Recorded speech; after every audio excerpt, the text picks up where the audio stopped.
Hello and welcome to Everything to Guppy, the podcast where we talk about every single item, every single enemy, and every single everything in the Binding of Isaac. I'm William Hughes, and I'm joined, as always, by a guy who sounds like he might be a superhero with lightning powers, the Batman of podcasting, Gary Butterfield. Yeah, it's interesting how black has been associated with lightning because of superpowers, because of DC mostly. Mostly DC, but like I did see a clip a little while ago that was like some black comic book nerd guys challenging each other to name a black superhero who didn't either have black in their name or lightning powers and getting stumped. Well, there's Storm. Fuck. I'm afraid Storm does have power over both the wind and the lightning, Gary. Bishop? Yeah. Boy, you're very... See? No one can go up against you in the X-Men contest. Not an X-Men. It's the one thing I know. Maggot doesn't have lightning powers. Celia Reyes doesn't have lightning powers. Which one's Celia Reyes? From the 90s, she's a doctor. She's kind of the villain of the ill-fated New Mutants movie. She creates shields. Oh, okay. Yeah. Cool, man. Yeah. It's cool to have that knowledge instead of knowledge of more useful things. Yeah, like, I was going to ask what your social security number is, but you probably know that, right? I bet you don't. I do.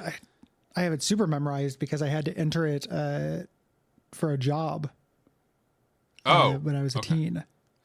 So I logged into the computer with my social. Very secure. Definitely. Very much. You were working at the identity theft factory. Yes. I never put those two things together, but my identity was thefted. You know, to a degree, kind of. My dad ran up some debt. Yeah, but he had it before that. Like, he had the social security number basically from the jump.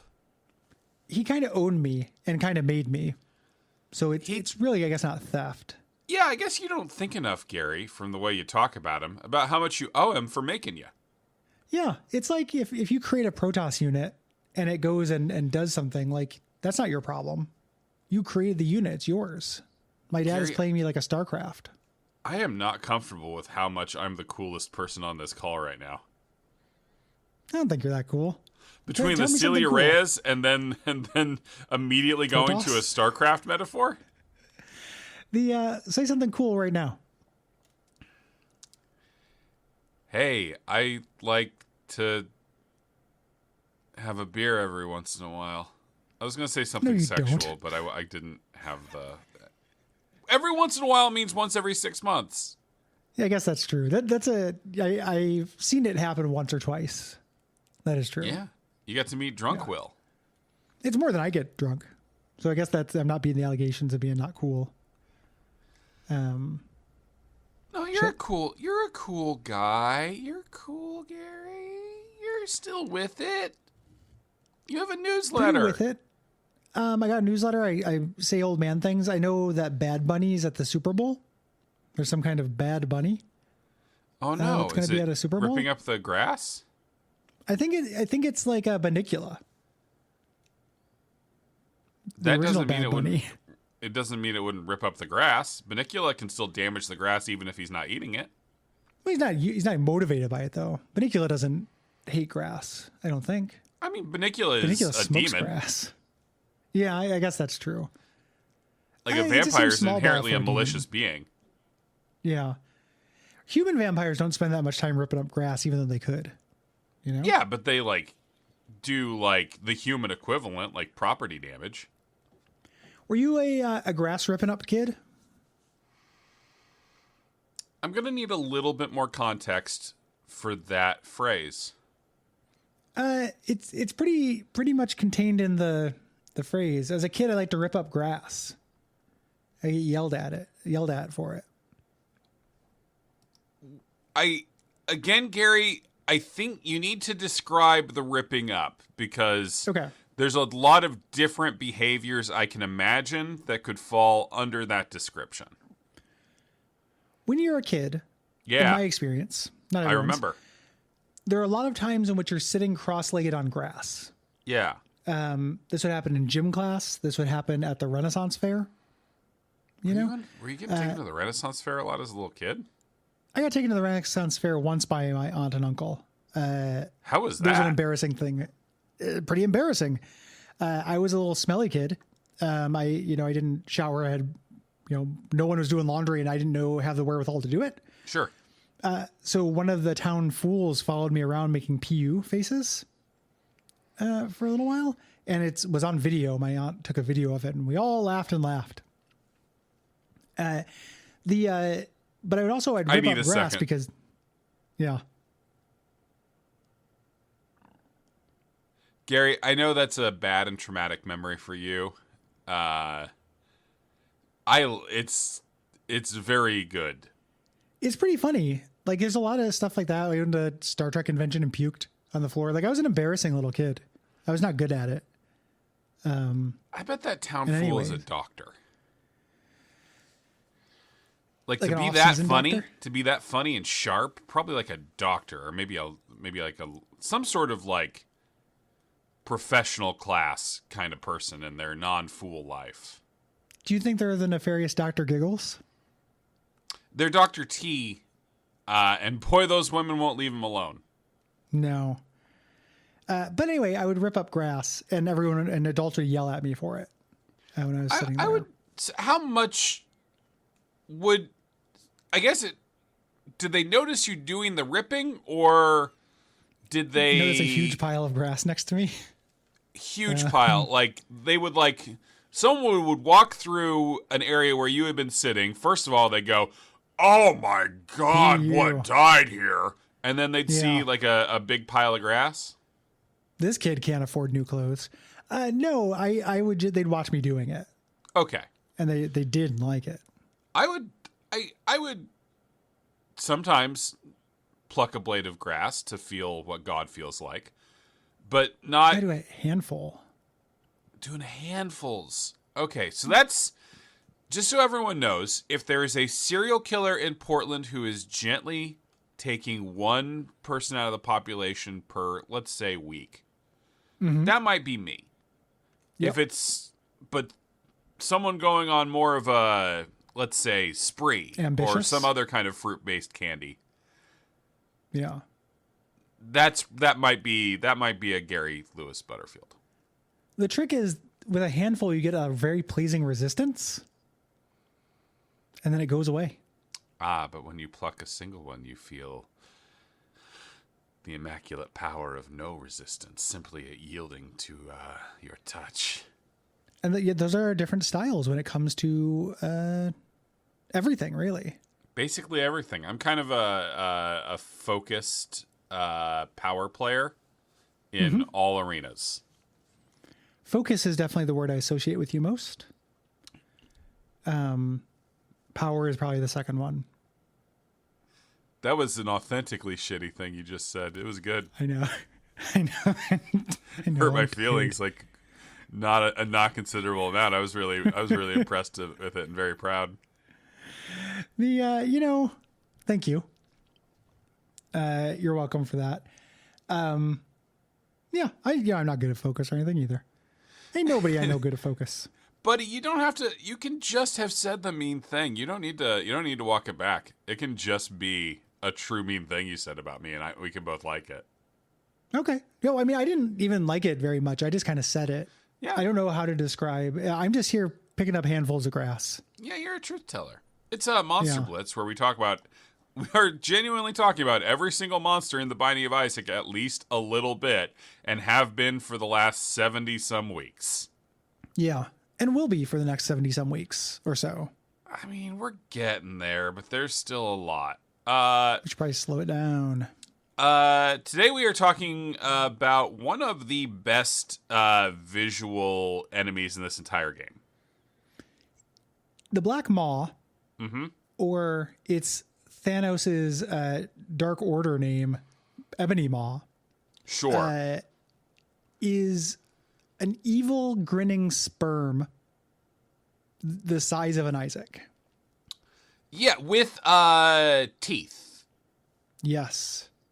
It's a real, like, spermadentata kind of thing. What a wonderful phrase. Yeah, it's fun, man. Thanks. Yeah, like it's got a real, I can't believe we talked about the filth last week because we saw this guy coming, and we didn't mention the other major character in the arc with the big giant sperms flying around, which is of course Anders Climax. Yeah, Anders Climax and Tex Porno are our two heroes here. Grant Morrison having some fun. Yeah, good for them. Him. Speaking of our mutual liege, whom we patronize, Michael Cooperman did a dispatch about Grant Morrison today in email. It's not super depressing. Wow. Yeah, because Grant Morrison said something nice about his work. So I got an email about it from his Patreon. We don't know that he doesn't. We don't know because he follows us both. So I'm always worried. The experience of the Michael Cooperman Patreon. Michael Cooperman is a comics artist and writer who is one of the most brilliantly funny people on the planet. Yes. And who is also very depressed. Most funny people are sad. Yeah. Like, this is true. It just, they don't generally make it a Patreon benefit to learn about it. Yeah, so his Patreon is about, I would say, 20% genius, funny art. Right, lately he's been putting out just random comics. He likes to make up a fake comic and do a cover for it, and they're always funny and good. Mm-hmm. So that's like 20 to 40% is like some of the funniest comics you've read recently. And then the other 60% is you going, Jesus Christ, dude. And it runs the gamut as well. There's a archetype of an embittered industry professional that I would say that he exemplifies, and that's I get it. It does sound like he was done dirty a lot. Yeah, and as I would describe you as a bitter industry professional. I'm pretty bitter sometimes. Do you feel like you're on the up and coming curve of podcasting at the moment? I feel like I'm at the crest. Like I'm riding the crest still. I haven't started falling yet, but I'm certainly not up and coming. Okay. This is you at the height of your success. Yeah, and have been for a little while, I would say. Okay, interesting. But do you feel like you're still getting like what was the last time you were invited on a new show? Oh, I did the Strange Studies not long ago. Great. Yeah. It was a genuine question. I'm just trying to figure out, like, because in the last, like, 3 or 4 years, you have certainly adopted a more curmudgeonly persona. I'm nodding, but you can't hear it. Yeah. You're not? Okay. So... No, I'm nodding, yeah. Yeah. And so it does feel like you're really lining yourself up for your descent into bitter crankhood. Coopermania? I don't think you don't have a kid, man. The kid seems to do a lot of it. A lot of it's about the kid. I could complain about schools, but why would I? It would just be confusing. Yeah. If I was just complaining about teachers and stuff. Like, I don't know that I've gotten more bitter. I feel like I've had a curmudgeon reputation for a very long time. True. Like, I don't know if it's more bitter, so much as bitter in different ways, but there's definitely been some, bitterness has been a through line throughout my career. When was the last time you started listening sincerely to a new podcast that you yourself did not create? Podcast. Yeah, because you're a podcaster. You're part of the podcast community. I am part of the podcast community. I haven't listened to a new podcast in a while. I will listen to. Go ahead. So the answer to that is I listened to and downloaded a couple episodes of Guys, the Murder Brian podcast. Okay. And because I was like, oh, this seems funny. This is my kind of thing. I like learning about this kind of shit. It felt like I was walking halfway into a movie. Mm-hmm. It felt like there were established jokes and everything. So I was like, oh, I got to start at the beginning. And then I lost steam. Yeah. So I started that, but in earnest, wanted to listen to it, and just kind of ran out of steam. It's bad to start a podcast from the beginning. They don't know how to do it then.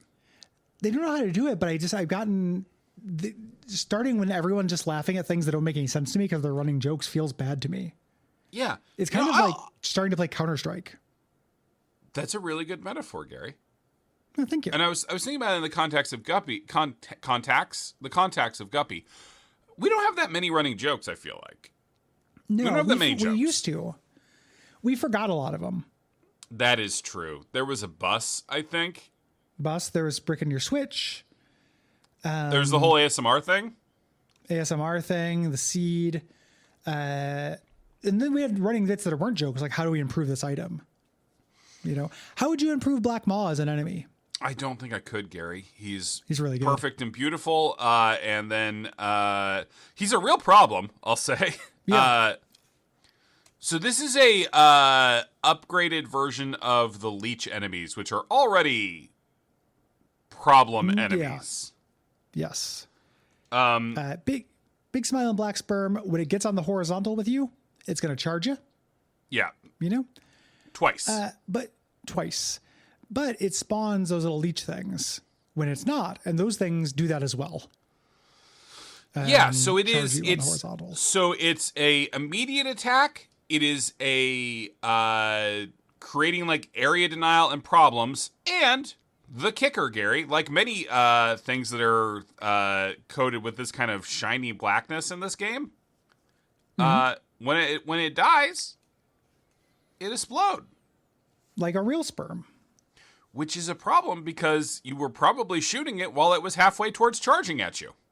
Yeah. Yeah. Like a real sperm. Like a real sperm. Yeah. Like, can we make a game that is Missile Command, but we are tiny soldiers inside the wombs of the mothers of history's greatest monsters, and we're trying to shoot down the sperms? Like Antinatalist Missile Command? Yeah. I think so. Yeah. Yeah. You're just hanging out in Hitler's mom's womb? Yeah. You can't tell me what's going on. I work for NATO. Like, oh, for NATO? Yeah. Sure. Because they're secret, because they're time-traveling tiny people. Yeah. I like the idea of that. I could run defense on one of Hitler's dad's sperms. Do you think that Hitler's dad's sperms were stronger because they were going to create something evil, or were they weaker because his a cowardly ideology? Gary, I think they were just like everybody else's sperms that were then shaped by cultural and yeah. I would. Yeah. They were shaped by cultural and environmental forces, you know? Do you think they had the little mustache? Yeah. No, yeah. Gary, don't be stupid. Yes, of course they have the little mustache. Otherwise, we wouldn't be able to see which ones were the Hitler ones. Well, and also like the idea of there's only one of the sperms that would make a Hitler that you'd have to, block tackle. If one of the other sperms got through, maybe they become like an anti-Hitler, like anti-venom. There's got to be a pun in there somewhere, like a cum pun for Schicklgruber, man. Yeah. Seems like it. But also, I think, Gary, if you're sincerely asking me, I guess if Hitler had been born a woman in that era, would probably not have ended up a problem. Would have just been a horribly abused little girl. Would not have risen to power. Yeah. The Anne is on the other Frank, as the expression goes. Yeah, that is the expression, and it's good you said it to remind us the expression. And of course, we've talked before that Hitler was an uncommonly beautiful man. We've said that on this podcast before, Yeah. But I think, we're getting into this is literally the premise of The Boys from Brazil, right? Yeah. If you took Hitler's DNA and raised him in similar circumstances, can you make yourself a new Hitler? Yeah. Is it nature versus nurture with the Hitler? Oh, I like that because the words were similar. Yeah, they're similar, and it doesn't rhyme, but it feels good. No, it kind of slant rhymes a little bit. It's got a feel to it. Yeah. Yeah, a good rapper could make it work. I don't know. I feel like it's probably a little bit of both with the old Hitler. I think. Yeah. Yeah, the truth is somewhere in the middle. I just feel like if we did our jobs well enough as those sperm protectors, as the catchers in the balls, so to speak, we could make the opposite of such. Like somebody who was so good for Europe during that time, that we had our first, like, whatever the reverse of a war is. Yeah, he would take his years of being abused child and build a different kind of camp. Like a summer camp. Better. Certainly not one, like, on the scale of camps, not one of the worst ones. Better camps. Have you considered that maybe the fact that he was such an abused little kid is because that bad sperm got in and made him a little shit? What if we made him more charismatic kid? He might have been a stinker. It's possible. Yeah. Sometimes, like, it could be Clifford or a problem child. Sure. Could pop out, and then it's like, you're not going to abuse him? Yeah, Gary, we're on the same page here where some kids deserve abuse. Yeah, because of how bad they are.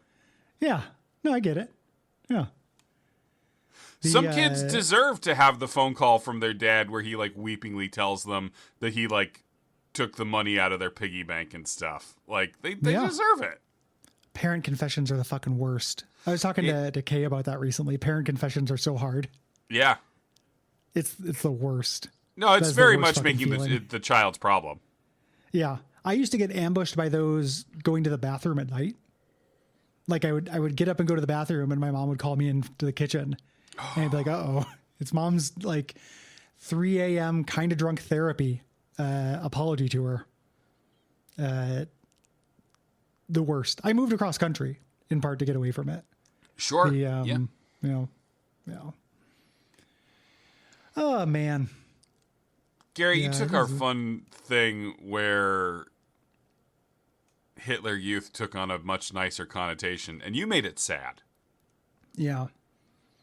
I know. I'm tired today. I'm having bad brain weather as well. Hey, this is for listeners. I already talked to you about this. Oh, yeah. Stuff. Well, I can check out. No, you don't have to. You can check out. I was going to take a quick nap if you want to check in, though.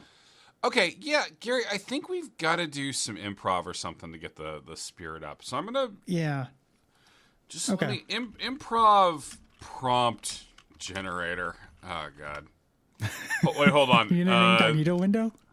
Google suggested adding funny. Yeah. Start a scene improv. Help, I'm stuck. Please help me. Do you want a new line or a new emotion or both, Gary? Give me a line. I'll bring my own emotion. I'm sorry, but you can't wear that here. Who says I can't wear this here? No. Gary, you didn't even do a funny voice. How do I know it's improv if you don't I can't wear this here? Well, sir, that's a hard... Fuck, dude. I haven't done improv in a while. No, it's okay. Bring it back. Who says I can't wear this here? I do. I'm the king of the mall. I recognize no kings at the mall. Are you a Muppet? I understand the mistake. I'm actually a Scottish Terrier. I look a little bit like Muppet. Well, you can't have a dog in the mall. Why do you sell dog leashes? And Lords of Dogtown on DVD at the Sam Goody. Dogtooth, yeah. We sell Dogtooth. Yeah. We've got all the Yorgos Lanthimos films. Well, I'm on my way. If you'll get out of my way, I will take my gigantic... We have to stop. This is the worst. This is killing me. This is hurting me a lot. Well, the workshop it. Tell me what I did wrong. I mean, there was no... you know what it really was, Gary, is I didn't hit the fucking new emotion button. There was no emotion in the scene. Hold on. My character had an emotion. He was indignant. Yeah, that just kind of reads as Gary. Someone was telling him he couldn't wear clothes. It took a long time to find out he was a dog. I know. Because you didn't know it at first? If we were on stage, though, I'd be running around on all fours and, like, sniffing your butt and stuff. Okay. You would once you figured out you were a dog, but Gary, be honest with me. Did you know you were a dog at the start? I did. I knew I was a dog after I did the voice. Interesting. The voice said dog to you. The Scottish Terrier specifically. That's really interesting, Gary. Tell me more about how you stereotype dogs. Scottish Terriers can't dance, and they're surprisingly good Only at thing basketball about them is the way they walk. Twitch-based muscle groups. I missed part of that because I was making my my little music joke there. Can you say it again? Yeah, like little Phil Collins. I appreciate that. Filling I in like the Phil joke Collins. with little Phil Collins. I like Phil Collins too. You know what I don't like? Peter Gabriel? In the Air Tonight. That song, it has the drum fill everyone likes, but the rest of it is real boring. It came on at the mall. I was actually at a mall recently. It came on at the mall, and I was just like, this is kind of a bummer. This goes on for a really long time. The verses of this are real one note. I don't think that's that good a song.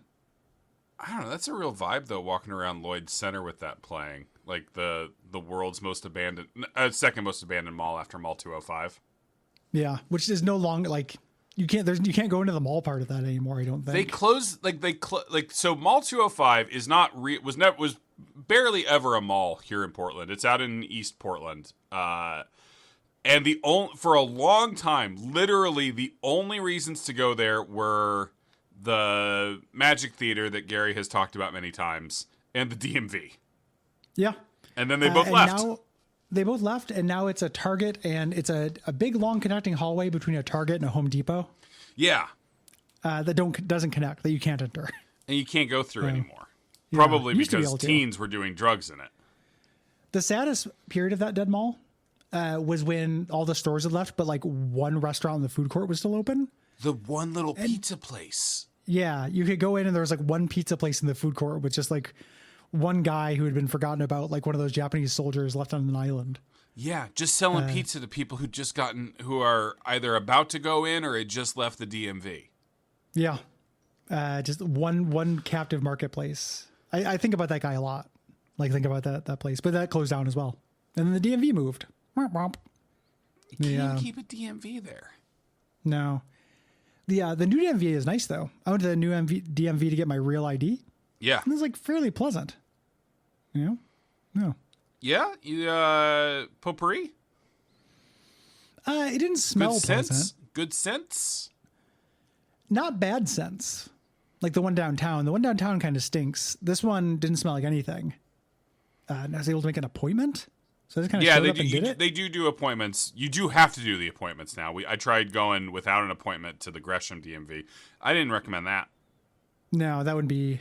If you can make an appointment, though, I'll always choose to make an appointment.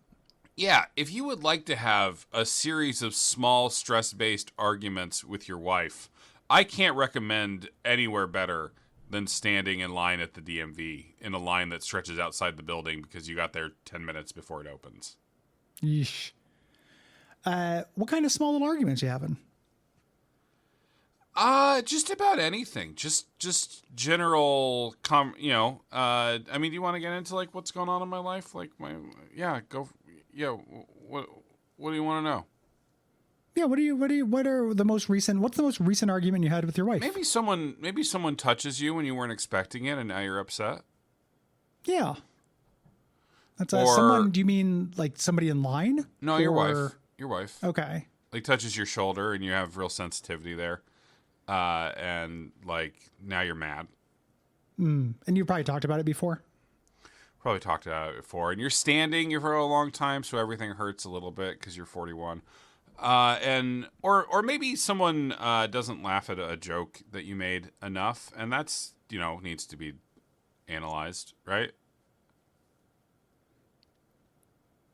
Yeah. Yeah, that can't walk away from that. Gary, do you want me to hit the new line button? Yeah, give me a new line. Give me an emotion, please, because I don't just hit new emotion. I don't know how to react to that sentence right now, so I just need the emotion. Okay, so I'm going to. I've hit both because I was only half listening to your instructions because of the problems with me. So I'm going to try to deliver this line with the suggested emotion. And I can't be indignant. Is the rule. I mean, you can be indignant, Gary. It was just So my genuine confusion was you treated me like I said the line, where I was just telling you the line that was our prompt. I assume that's what is the line if not, is the line supposed to like shape the scene? I thought that's what an improv line was. I mean, probably, man. I don't know. Hold on. This improv line generator is designed to help students start a scene instantly. It's easy to use. Put students in pairs and let them choose who goes first. Okay. That student clicks new line button, says the line, and away the scene goes. Yeah, Gary, you were doing it right.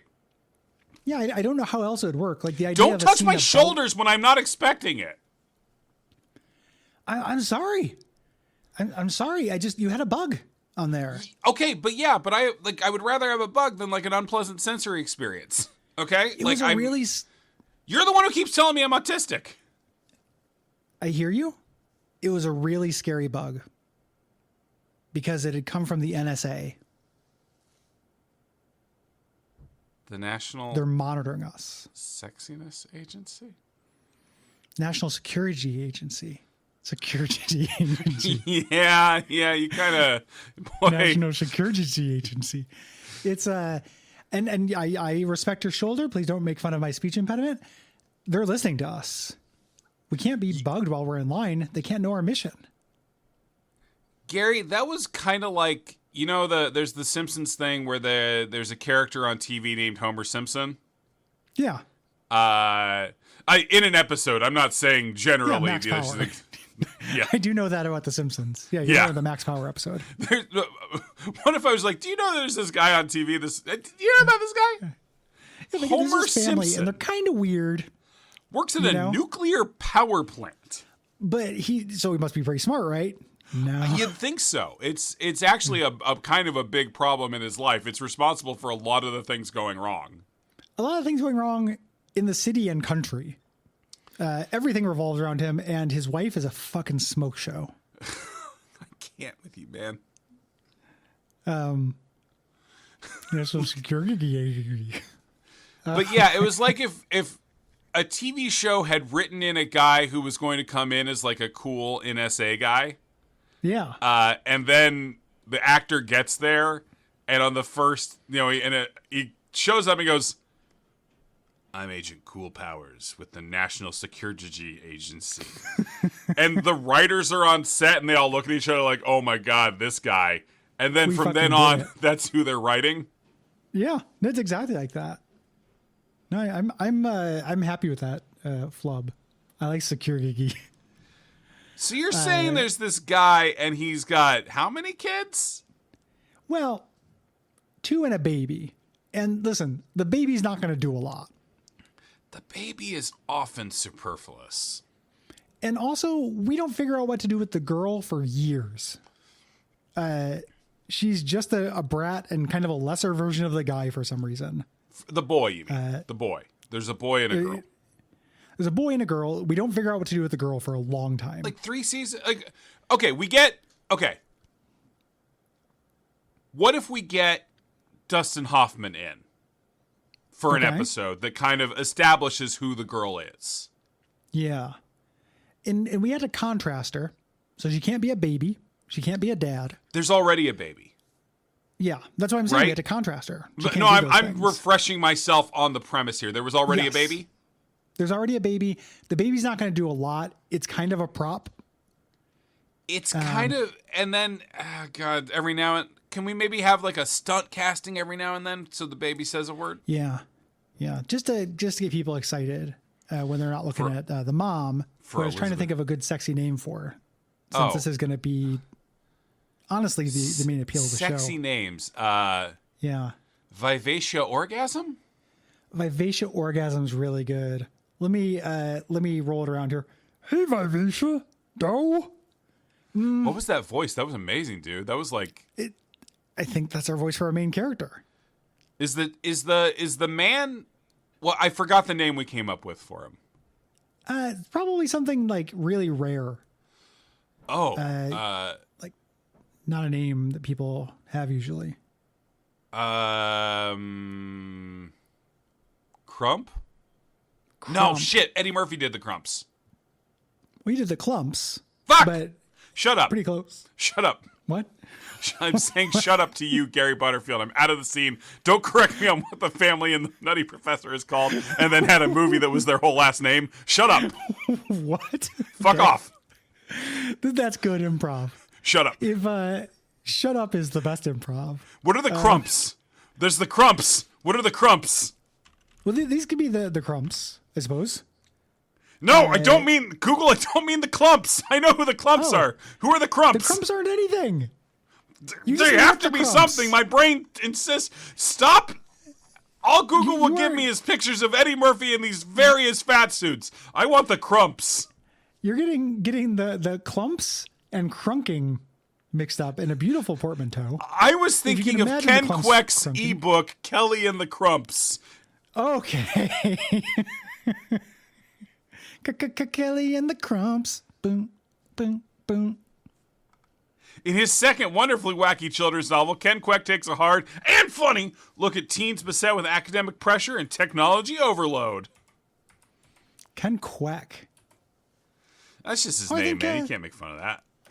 I certainly can.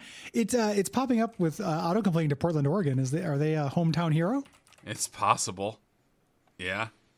LinkedIn, there's a Facebook group for the Ken Crumps. Kwek. Let's see what the Facebook group for the Crumps is doing. Anything good? Nah, man. It's it's all pictures of a TikTok guy using a filter to give himself a really big nose. So I imagine the Crumps in that point. Yes, putting just the Crumps, Google does say Nutty Professor 2, the Clumps. This guy's only produced 5 videos since 2021, and then his last post from mid-2021 is just one of those, like, it looks like a TED Talk slide or whatever, and it just says, would you guys like TC Moore? TC Moore. There's a band called the Crumps. And nobody responded to that post. What if I have control of the AV Club Facebook page? What if just today the AV Club just wrote there, would love to? On behalf of the entire Paste Media family. Yeah. The Crumps, as a band, have 36 monthly listeners. Or 38 monthly listeners. Shit, two just now? Growing so fast. More than Modridge, I'm pretty sure. Good job, guys. It's been a minute since I've listened to a Modridge song. You got any new ones? We do. Everything is we have a rough mix of everything. We're close to getting that record out. So, That's cool. We have 4 new ones. There's a couple of them on the record that we've never played live, and we have 4 new ones we've learned since then because we got so sick of playing those fucking songs. So when we do our show, it's going to be the ironic thing that happens to bands where, like, we should be playing the thing we're trying to promote, but we're all bored of them. Mm-hmm. So, yeah. Are you doing a show? We're going to try to do a show in November. Record release show. That's so long from now. We got to get it mastered and stuff. Do you need me? Oh, I guess I meant to ask this. Do you want me to produce it? I don't know exactly what a producer does. They're the person standing behind the glass telling the guitar player to play more. I think that is we've already recorded everything.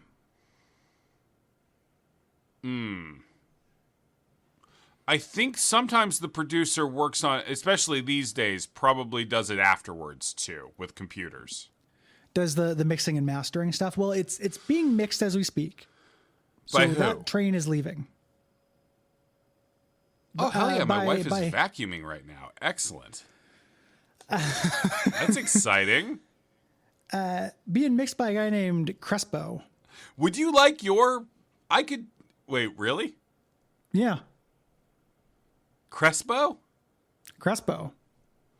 Is that like a company name? No, it's just Crespo. When you meet this person, he says, "Hey, I'm Crespo." I've never met him. This is all Andrew business. Andrew deals with this side of stuff. Is this Hernan Crespo, a prolific striker in Argentine professional football coach? If so, many hats. I'm pretty lazy when it comes to the band. I don't set up shows, and I don't deal with our professionals really. I don't deal with our mixers and masters and mixers and shit like that. Crestmo's not Andrew a bad looking man. No, I believe it. He's a soccer striker. You know? Oh, like the Super Mario strikers. I get it. Okay. Yes. Gary, I've had this. I've really been internalizing this this improv line and emotion. Mm-hmm. Is it okay for me to now deliver it to you? I thought it was the bug one that we did, but you came up with the bug. I came up with it being an NSA bug, but you said I'm going to do a line and emotion, and then you said don't touch my shoulder, and then I said put the bug there. No, that was just a callback to the ways I pick fights with my wife when I'm anxious. Okay. Yeah, no, we can do the scene. What's up with that scary looking house? You know, I don't know. It's just kind of always been there. No, Gary, have it be your house. That way you can have like a real reaction about it. It's not just talking about a thing that the we're going to go into the can't house see. in the scene. We were? I thought that would be a fun way to go. Have it be my house. Okay. No, it's no, Gary. No, that's good. Teaching improv? What? Have you ever considered teaching improv? Yeah, I used to have a world's best coach mug that some students got me. Yeah. It might have been being ironic now that I think about it. I've got a world's best husband mug too, and now I'm worried about that. Yeah. It's at least touchable shoulders though. Mug standing strong. All right. What do you mean weird looking house? I live there. That's my house. I told you we're going to I just got it. Don't be weird. Just I don't know. I guess I like houses that don't look like big steaming piles of shit. That's I'm really scared. rude. I'm scared of steaming piles of shit. So that house is very scary to me. And the inside of some toilets. First of all, it's not steam. We have multiple fireplaces. Going at the same time in September? Oh my God. Way to kill the environment. It's drafty. Second, why'd you buy a drafty house, dummy? I didn't know. Hey, you're coming in real hot. We didn't know it was drafty. You could have walked around with a lit match, which, if it was me in that house, I would then have dropped into a pile of loose rags and kerosene. Yeah. Well, you've convinced me. I'll sell it. Scene. Problem solved. Scene. And that was solved. What's up with that scary looking house? Emotion? Cruel. You won the improv. I lost because I acquiesced. Gary, would you like to rewind time? And, boy, can you hear the vacuum? The vacuum's quite loud. I can't hear my computer fan, but I tested to see it doesn't seem like it's coming through on my end. I think this is where Discord will save us by just kind of keeping it out of the call, but putting it on the recording so it'll fuck over the listeners. On the recording. So the listeners are with me. Maybe if I close my office door a little more. What about all the way? The doors don't really close up here. Powerful metaphor. What? I said that's a powerful metaphor. For what? Tell me about the metaphor. A number of things. The doors don't really close up here. It's lyrical. Yeah, Gary, I'm writing lyrics all the time. Don't touch my shoulders. The doors don't close up here. Your improv choice needs work. Yeah. The immediately. I would actually, if Modridge could write me a song called Your Improv Choice Needs Work, I would actually enjoy that quite a bit. I can ask him. I don't really handle that part of the band. You're not writing lyrics? No, I am. I'm just kidding. Yeah. Yeah. Gary, would you like to do your version of the scene where we go into the scary house together? No. What's up with that scary looking house? You don't sound cruel there. Give me a new emotion. That was like a mean teen. That's the cruelest thing you can be. Okay, that's like a needful things. What's up with that scary looking house? It is totally trying too hard. Cobwebs? Oh my God. What even is a cob and what would it put in a web?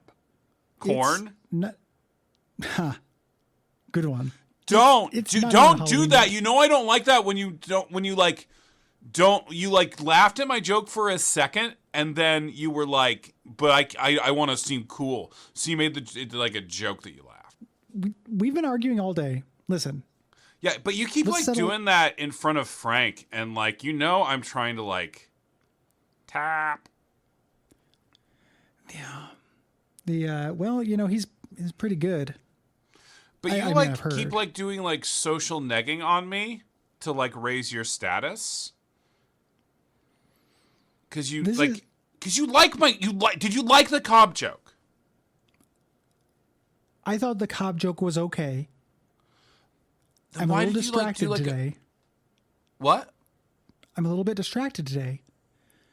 Oh, what's up? Oh my God, is it your dad? It's my dad. He did the surgery go okay? The surgery went fine. It's just he won't wake up. He refuses to. He just says he's so sleepy. He comes out of the surgery and they're like, the anesthesia is all out of your body, and he just goes, so sleepy, like an Italian man, and he turns over. He keeps saying 5 more minutes, and he's been doing it for a long time. He's hit snooze more time. He's in the Guinness people are there. He didn't even know you could. I didn't know you could do coma snoozes, surgery snoozes, but he's pioneered it. He's had them install a snooze button where you can just. There's also a fucking garbage truck out here, Gary. The universe is conspiring against my improv.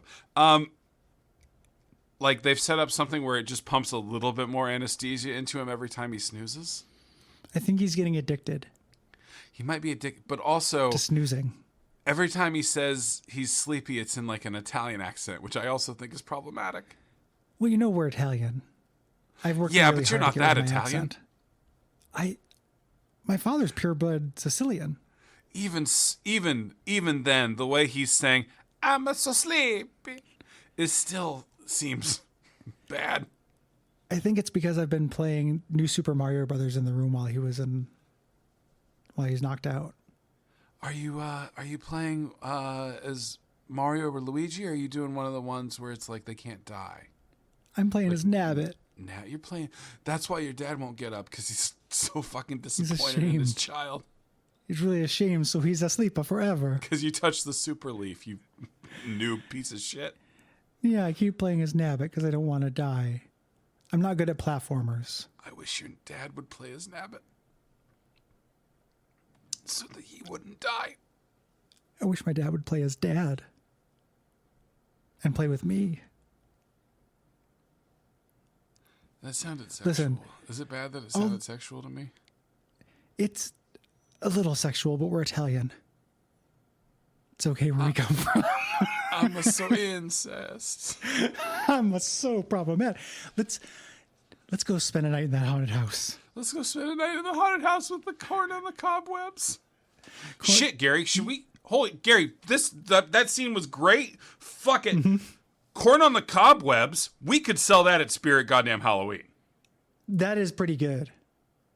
Corn on the cobwebs. I'm trying to, like a spider that catches corn. I'm trying to think of, you could also eat that. Like I was thinking of candy necklaces, that's just food on a string. Okay. I don't think Spirit, I think Spirit has big signs up that say don't eat anything in here. You can eat, they sell lots of food at Spirit Halloween.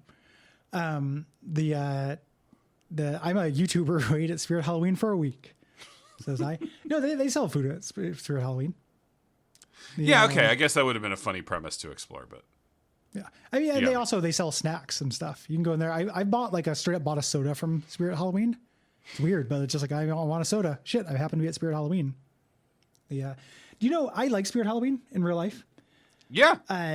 It's impossible to find one because every time there's been one at a location, it shows up on Google Maps as permanently closed. Sure, of course, because it will be and has been.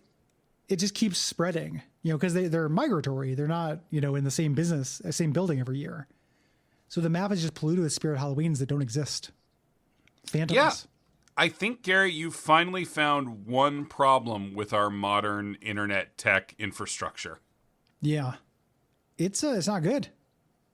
That's what Cory Doctorow calls inspiritification. Yeah. Very good.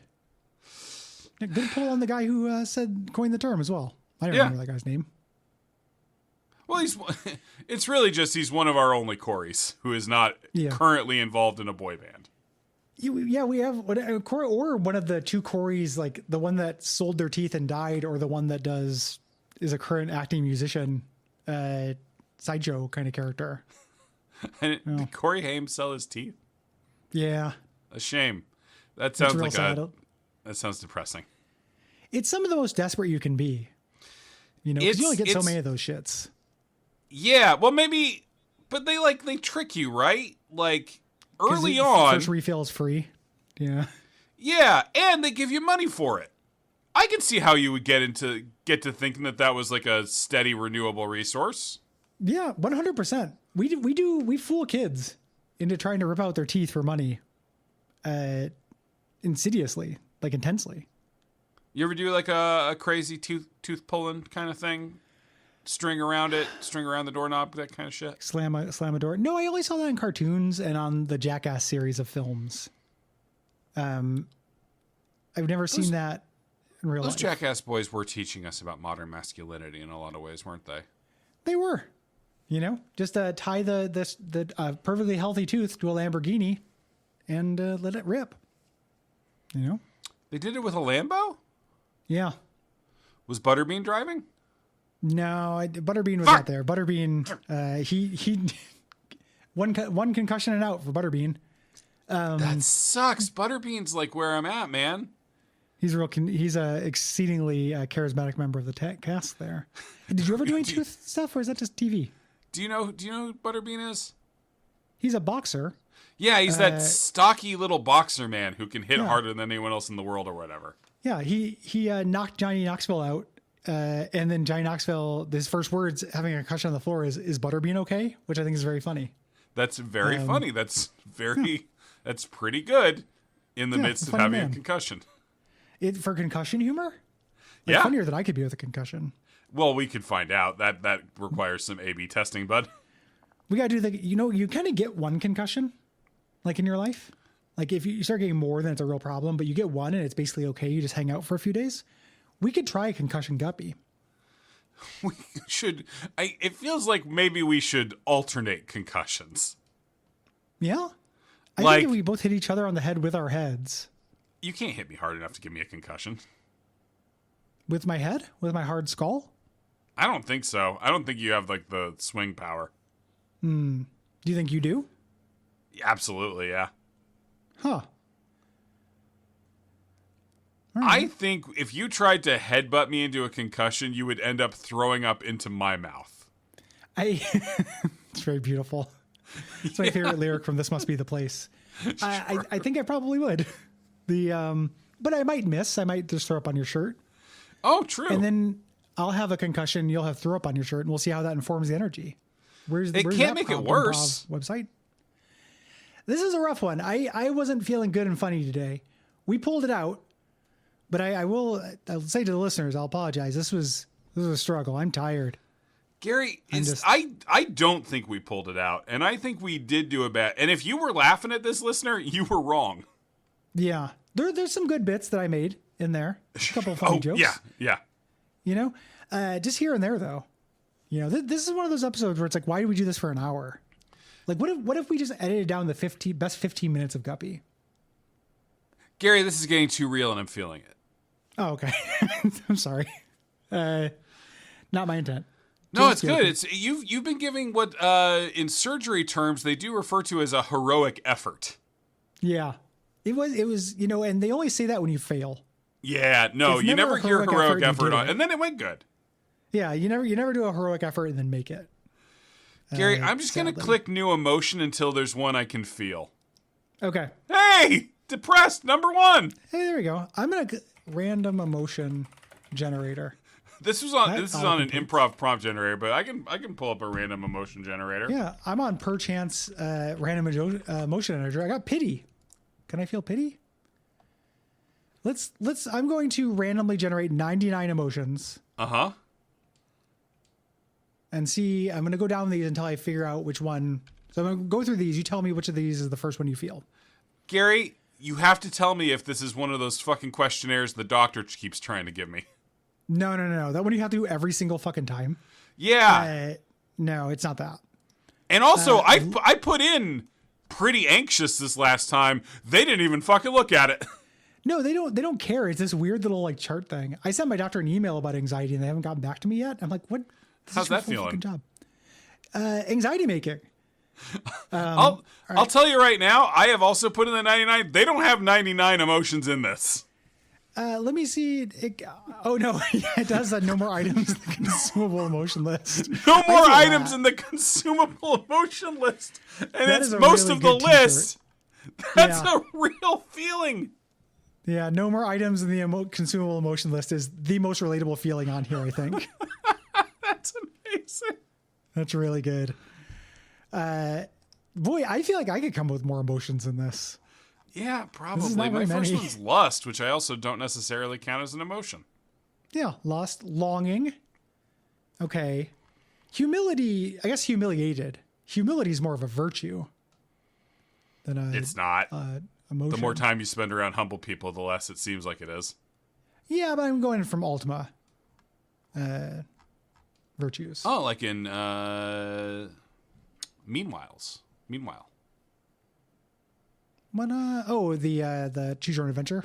Yes, Yes. Where the ultimate, it does, and all, but also, do you know the UFO 4550 or whatever it is, the old Choose Your Own Adventure book? Yeah. Where the only way to get a good ending, or like to get the best ending, is to just flip to it. Yes.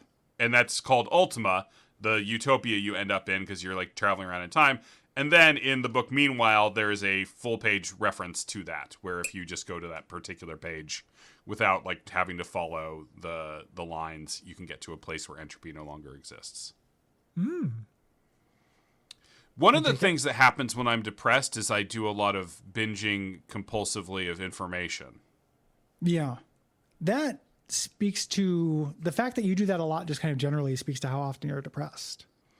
Like, my wife thinks I'm autistic. I know. The jury's out for me. I'm not sure whether I think you're autistic, but she probably knows you better than I do. Yeah, I mean, she's like a special education professional. Yeah. Text ought to 5593 if you think Will's autistic. Text not. It's Audie or Naughty. Our Gary, summer we talked about poll. About Climax Bikini Coffee on here. I think we talked about bikini coffee generally. Okay. There's one in town that I keep driving past all the time called Climax. Don't care for that. Mm-hmm. No. Also, Liv, my wife, was like, I would not wear a bikini and be around that many like espresso steamers and shit. Yeah, burn your tits off. That's very true. You know? Gary, do you want to give me a guess at how Climax is spelled? CLIMKLY. Yep. LY. Mm-hmm. M. Mm-hmm. AXXX. I'm sorry, Gary. There's only 2 X's at the end of Climax. You know what? That's honesty in advertising, because there's 3 X's I'd want to see penetration. Yeah. You know? 2 X's, though, I just want to see a burnt tit. Like, yeah. Full penetration coffee, bikini coffee thing is a business idea we could start. Yeah, so we've got 2 business ideas here. We've got corn on the cobweb. Uh-huh. And full penetration bikini coffee. Yeah. Starring us. There's not a whole lot of market for full penetration with like podcasters. Like this could be the first full penetration podcast.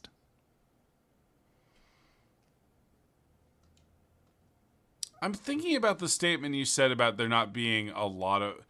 I think this might just be us not knowing about what's happening in podcasting now. I guess that's true. It is a really outmoded form. Like it would just be streaming.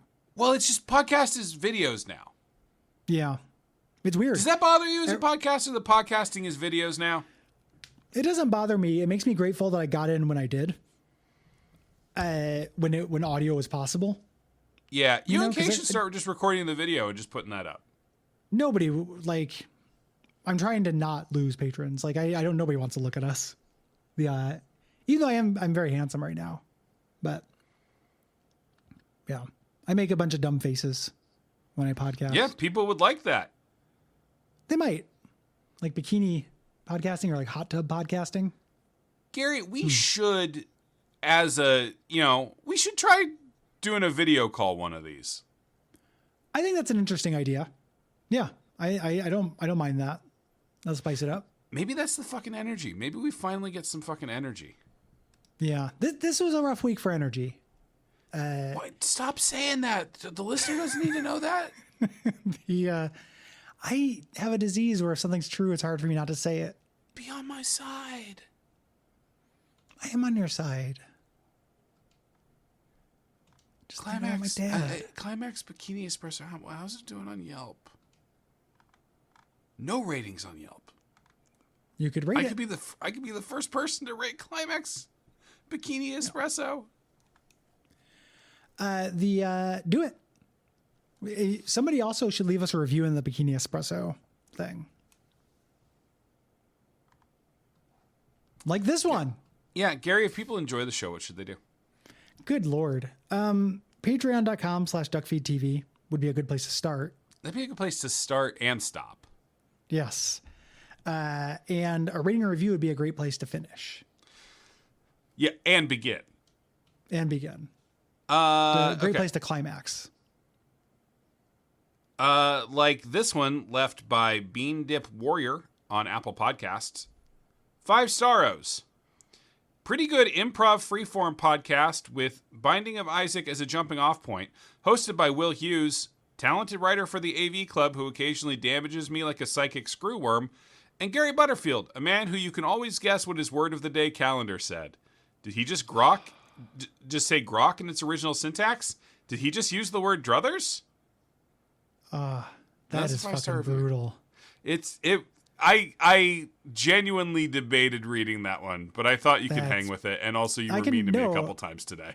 I can hang with it. It's just very brutal. I don't learn new words usually. I just, they go what in would be the point? Yeah. All the words I have now basically do the job. That's fucking brutal. Wow. Should we get you a word of the day calendar? I thought about getting a joke of the day calendar. Can be the kind of guy who tells jokes now that I have the mustache. Yeah. Like an energy. I don't know. But yeah. I haven't done it. How about we just get you a Far Side calendar? You never go wrong with a Far Side page day calendar. Unless it's the new Far Side. Did he do new ones? They relaunched on Facebook a while back. This was before I left Facebook, so it had to have been quite a while ago. But there's like a new page. It was like official Far Side, and it had new comics, and they were awful. Like somebody has the rights to it or something.